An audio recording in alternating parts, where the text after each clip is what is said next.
दिलों में जगह बनाना बड़ा मुश्किल होता है, कुर्सी हथियाना तो आसान है, बंदूक की नोक पे या पैसे की नोक पे, और हम दिलों में जगह बनाते हैं। मोदी जी, जिस माँ के बेटे हो, तुमने तो अपनी माँ को भी कैश करने में पीछे नहीं हटे। जैसे ही तुम्हें विमुद्रीकरण लेके आए, चौथे दिन अपनी माँ लाइन में लगवा दी। तो क्या ये आपका पब्लिसिटी स्टंट नहीं था? क्या हम और आप नहीं समझते? आज अगर मैं किसी पोजीशन पे हूँ और मेरी माँ जाती है तो ईश्वर की दया से मेरे कार्यकर्ता तो सक्षम है कि बहन जी आपकी माता नहीं जाएगी, इतना काम तो हम आपकी माता जी के लिए कर सकते हैं। आप पब्लिसिटी स्टंट आपने अपनी 95 साल की माँ को नहीं बख्श रहे हैं। और अगर राहुल खड़ा हो गया तो आपके जो अंधभक्त गधे हैं वो चीख चीख के कह रहे हैं राहुल पप्पू खड़ा हो गया। Shame on you, the words you are using for a person that too is a Hindu, this is your definition of Hindu. क्या ये आपके संस्कार है?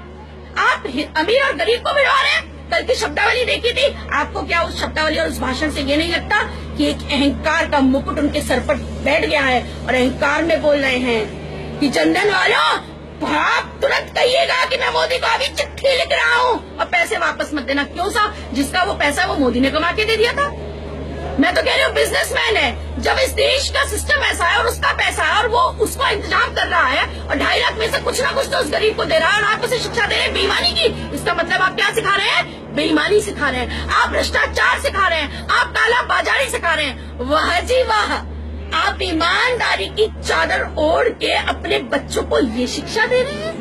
Shem on you Modi ji. मैं वही थी जो 2.5 साल पहले, मैं अपने बेटे का वीडियो आप लोग को दिखूंगी जिसमें मैंने ये डायलॉग भी सिखा के बच्चे को स्कूल में भेजा था कि अच्छे दिन आने वाले हैं। पर माफ करो, इतने अच्छे दिन की उम्मीद मुझे नहीं थी कि मेरी माताओं बहनों को बुजुर्गों को रुलाओगे। और मैं इतनी स्वार्थी नहीं हूँ कि अगर मैं दर्द में नहीं हूँ तो मैं दूसरे का दर्द ना। मैं राजनीति एक समाज सेवा का पर्याय है और मैं उसी परिप्रेक्ष्य से कर रही हूँ। Modi ji, Shem on you. Doctor पूजा शुक्ल पांडे आपको चैलेंज देती है, मन की बात करते हैं, जनता को अपने आप से कहते हैं, एक स्त्री होने के नाते, इस देश की नागरिक होने के नाते और बहन होने के नाते आपको मैं चैलेंज दे रही हूँ, आप खुला मंच एक लें और मेरे बातों का सवाल दें। और अगर मुझे गलत साबित कर देंगे तो मैं उस खुले मंच से आपसे माफी मांगूंगी और आपकी मुरीद हो जाऊंगी और कहेंगे तो अपने प्राण भी त्याग दूंगी।